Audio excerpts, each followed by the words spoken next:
It is Monday, April the 4th, and this is The Drill. Welcome to all the butchers, bakers, and candlestick makers out there. I'm Ron, your host, and the only true conservative in the United States today.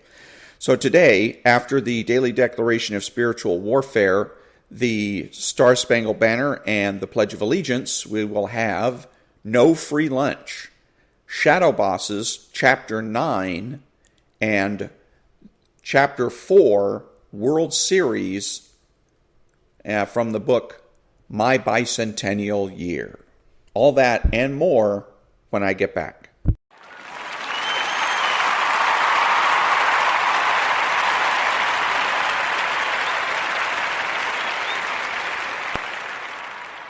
Thank you. And now the daily declaration for spiritual warfare for April the 4th. Learn the warfare prayers of King David. I am your rock, your fortress, and your deliverer. Take refuge in me, and I will be your shield and your stronghold. When you call upon me, I will save you from your enemies. I will reach down from on high and take hold of you. I will draw you out of deep waters and rescue you from powerful enemies and from your foes who are too strong for you. I will be your support and will bring you out into a spacious place because I delight in you. Psalm 18. Prayer declaration. The Lord lives. Praise be to my rock. Exalted be God, my Savior. He is the God who avenges me, who subdues nations under me, who saves me from my enemies. Therefore I will praise you, Lord, and will sing the praises of your name. You are my rock, my fortress, and my deliverer. Amen. And that was the daily declaration for spiritual warfare for April the 4th.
Thank you.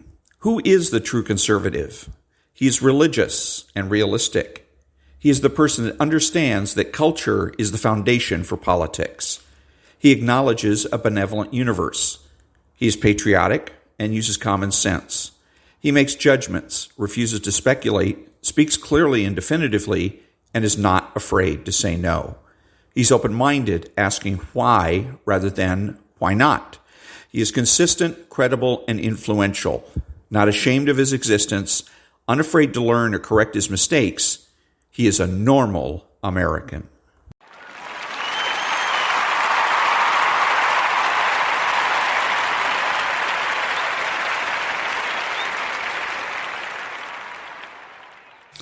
Thank you. What are the tactics in support of the strategy to rid America of socialist influence? The long-term tactics are to be a true conservative, talk like a conservative, act like a conservative, dress like a conservative, and think like a conservative. The short-term tactics are rhetorical. True conservatives need to win all of the arguments. That means don't prove a negative. Don't take their word for it. Don't be neutral, and ask plenty of questions.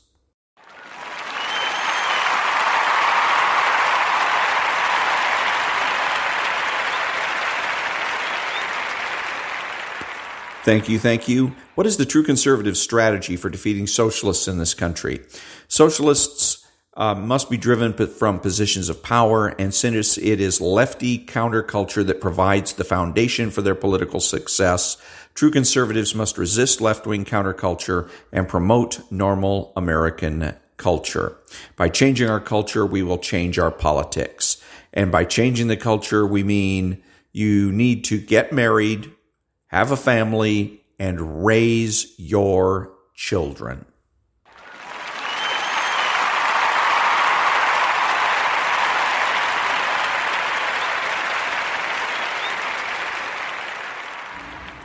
Thank you. What are the true conservative political priorities? Number 1, the abolition of abortion throughout the land. Number 2, make nuclear, chemical, and biological weapons obsolete. Number 3, the immediate decertification of all public employee unions. Number 4, the immediate assignment of criminal and civil liabilities to all government regulators. Number 5, the immediate repeal of the so-called Patriot Act. Number 6, the immediate repeal of all emergency dictator laws. Number 7, the reinstatement of writs of outlawry. Number 8, government-sponsored recalls, ballot initiatives, and referendums. 9, a flexible minimum wage. And 10, means-tested health care.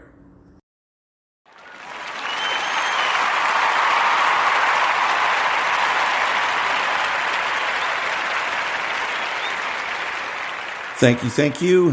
What are the true conservative cultural priorities? Number 1, bring back not-for-profit news.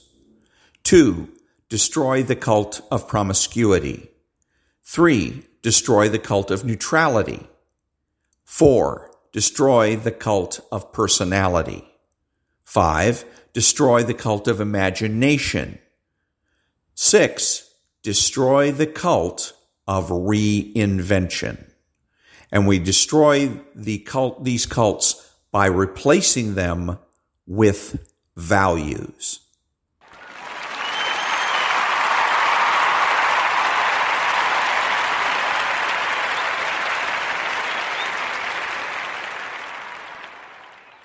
Thank you. And now there's no free lunch. Quote, in order to understand the movement of prices, you need not an oscilloscope to measure the entire market and reduce it to noise, but a microscope to investigate the creative process behind every company and its price, unquote. George Gilder. Bottom-up processes, decisions, and circumstances dictate prices, and in this sense, prices are the single most decentralizing force in society. Top-down dictates can impact prices, note the sales tax level in some states versus others, yet cannot overcome the millions of microscopic complexities that cause such diversity and creativity in prices. The purer the process of price discovery, the greater the signal in the marketplace from which additional economic decisions are made. And that was, there's no free lunch.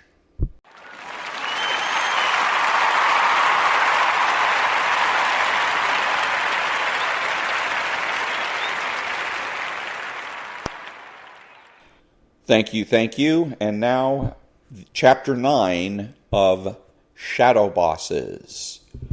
And I'm going to read the conclusion and the summary points. Our country is at a turning point. Americans will either follow the shadowbosses and our nation will decline steadily, or they will embrace their rebellion. As we will see in the final chapter, the good news is that more Americans seem to be joining the rebellion. In January 2012, the Indiana legislature passed a right-to-work bill. Governor Mitch Daniels signed the bill into law, calling it a bold stroke. The law makes Indiana the first new right-to-work state in 10 years, and in doing so frees 200,000 workers from forced unionism. Then, in December 2012, Michigan also passed the right to work. The great battle has begun. Will you join? To paraphrase Princess Leia, you, the taxpayers of the United States, the pie makers, are our only hope. Chapter 9 Summary Points. Americans are fighting back against government employee unions. One leader of this movement is Governor Scott Walker of Wisconsin, who has significantly curbed government employee power in his state and recently won a bitter recall election. Unions still wield tremendous power, as shown by their defeat of Ohio's union reform bill, which the unions spent over $40 million to recall. Governors and state legislatures in New Jersey, North Carolina, Tennessee, Oklahoma, Indiana, Idaho, Florida, Massachusetts, and other states are working to curb the runaway powers of the government employee unions. Some Democrat politicians are beginning to turn against their shadow bosses in small ways in order to improve their state's fiscal future and save their own political careers. This is a growing divide, or there is a growing divide between private sector union members and government employee union members because their interests are diverging. Private sector union members have interests that are more aligned with taxpayers than with their government employee union brethren. Private sector union members and other taxpayers both become frustrated when government employee unions refuse to make small concessions on their retirement and health care benefits to bring state and local budgets into line. And that was the Chapter 9, the conclusion and the summary points. Next time will be Chapter 10, Ground War. Back in a minute.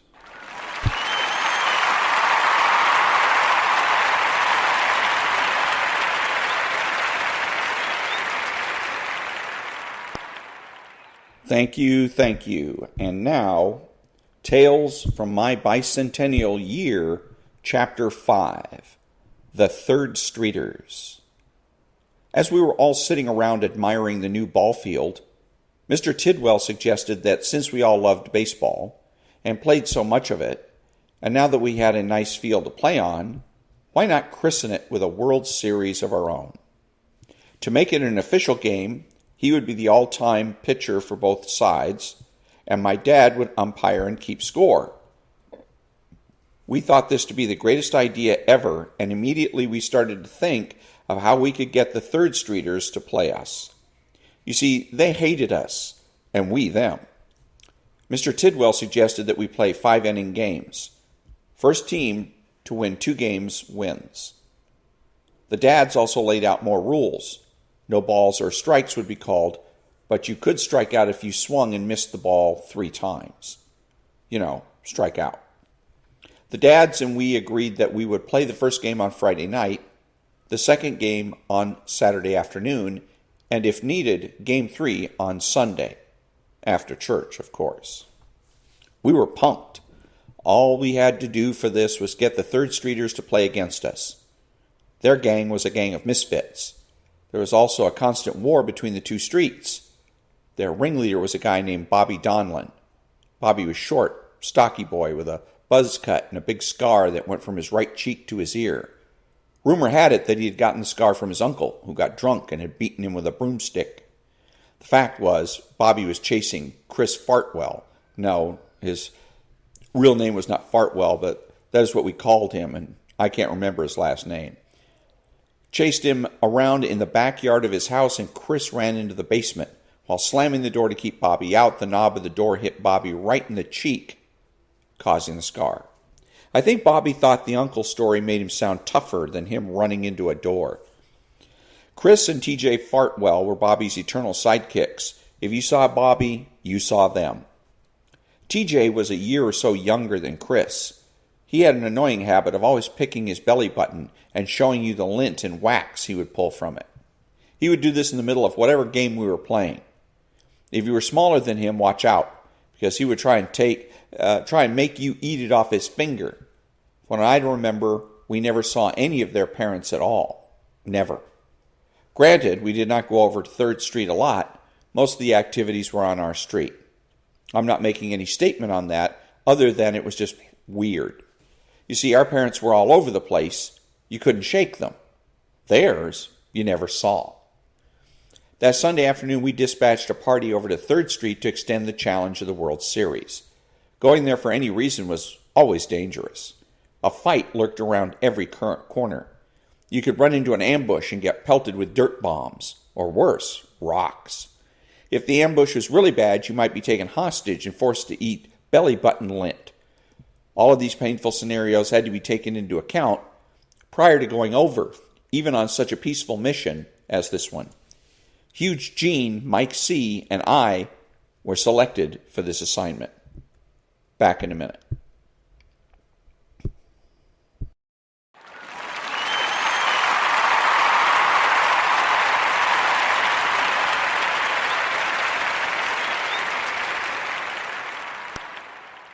Thank you, thank you. We ran through my backyard into 3rd Street territory. My backyard was directly across from a 3rd Street vacant lot. The lot had a foundation built, but no top. I guess the builders had started it, but never found a buyer for the house. We ran as fast as we could to that foundation, bent down, and crept along the back wall until we could see the Donlin house. The Donlin house is directly behind the Barnardo's house, with only a small gully and a few really small trees between the yards. The Donlins had built a deck off the 2nd floor kitchen, which was probably 10 feet off the ground. The deck and the area underneath was usually where you would find Bobby and the rest of the 3rd Streeters hanging out. Our logic was that if we could get from the back corner of the foundation house, run a diagonal line to the front corner of the Donlin house, then we could knock on the front door without being hit by clay bombs or rocks from the 3rd Streeters. Since Huge Gene, despite his size, was the fastest of us, we let him go first. He took off like a dart, made the corner, and signaled Mike C. to follow him. Huge Gene, while waiting for Mike C. to make it, was standing between the corner of the house and a rose bush. Mike C. ran fast and made it to Huge Gene. My turn was next. I took off running as fast as I could, which, thinking back on it, was not that fast. Out of the corner of my eye, I spotted TJ, kept running, and made it to the guys. I told them I saw TJ in the backyard, and he must have spotted me. Huge Gene was not happy with this news. He told us to get down and get ready for an army crawl. We all hit the deck and started army crawling on the side of the house, headed toward the backyard. Huge Gene leading the way. Huge Gene got to the corner of the house, gave us a wave to keep down, and put his finger to his lips, motioning us to be quiet. He wiggled up a few more inches, peeked his head around the corner. "No, TJ," he whispered. We army crawled back to the front of the house. We peeked around the front corner this time. No 3rd Streeters, all coast clear. We stood up, walked forward, emerging from the bush, and ran to the front door. We banged on the front door and waited for Mr. or Mrs. Donlin to answer the door. No one came. We knocked on the door again, even harder this time. We waited. No answer still. We were getting nervous now. What was up? I knew I saw TJ out back. We banged on the door again. No answer. We waited a few more minutes, standing there checking out all around us. Still nothing, and no sign of the 3rd Streeters. With that, we waited another second and decided to head back. We decided that our route back would be straight out through the backyards. We figured that if we weren't there answering the front door, then I really didn't see TJ and they just weren't there. We were laughing now, talking about how bad we were going to beat those guys in the World Series. I stepped out into Bobby's backyard. My yard was only 100 feet or so from there. Bam! I was hit right in the head with a clay bomb. It hit me square on the side of the head and broke apart on my head. Dirt bomb fragments flying through the air. My ears were now ringing as my whole body hit the dirt from the impact. Back in a minute.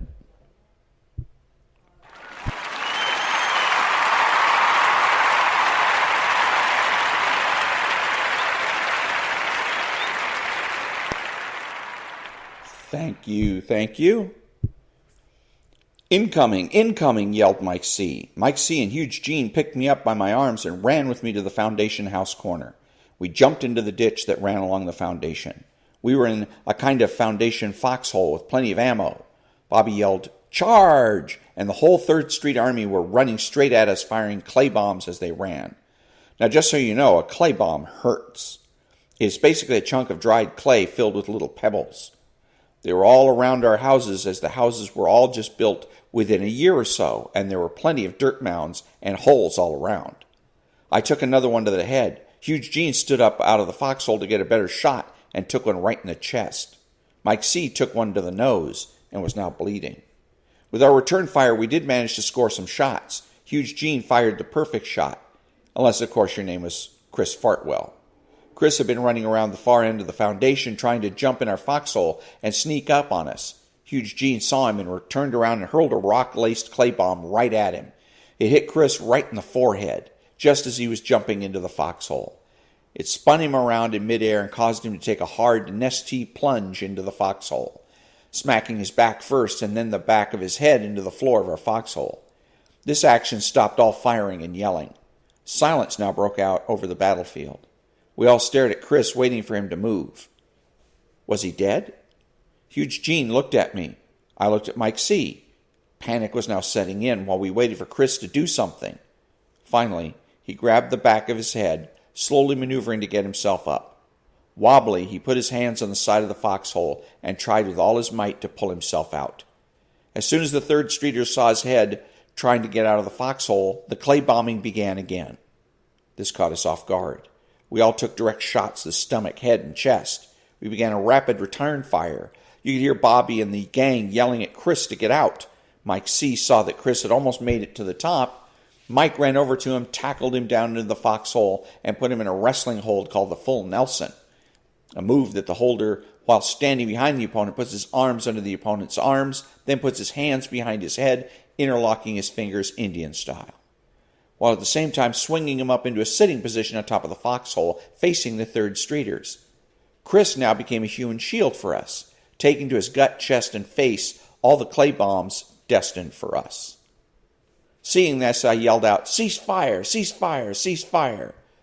I waited for all the shooting to stop, then yelled, "We'll give him back if you promise us safe passage back to our street." Bobby and his hoodlums then formed a circle and began to whisper to each other. All the while, Chris was yelling at them that they better take the deal. After a few minutes, Bobby yelled out, "Okay, deal." With that, Mike let go of Chris, and he ran as fast as I've ever seen him run back to the group of thugs. We were all weary of them going back on their word. We all armed ourselves with clay bombs and slowly crawled out of the foxhole. Back in a minute.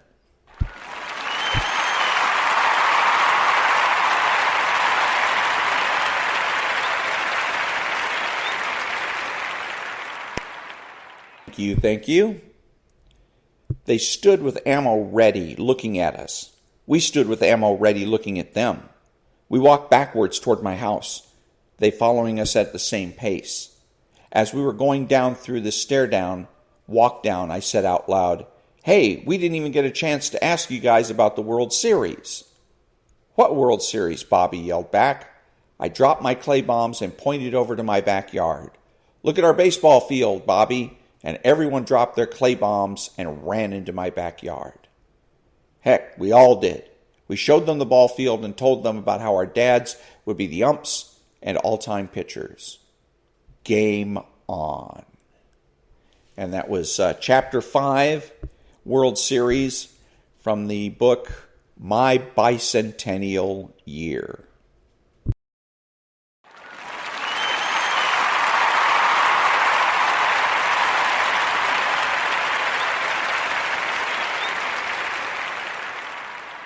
Thank you. Who is the socialist? He is the man that is spiritual. He's the man that seeks consensus. He's subjective, petty, and small, taking everything in life personally. He's outrageous, boring, and rude. He pretends to be a leader and a change agent. He pretends that he's your friend. He is sly, cunning, and deceptive. He dresses, acts, and speaks like a slob. He is informal and terminally unique. He is childish and pretends that he knows nothing. He has no conscience and pretends that might makes right and that the ends justify the means. He is impulsive and rationalizes his behavior. He is deterministic, blaming others for his mistakes. He is skeptical, demanding that others solve his problems. His unreasonableness and irresponsibility make him a bad role model, bad father, brother, family member, friend, and a bad person, period. So if you think that you can be friends with a socialist, think again.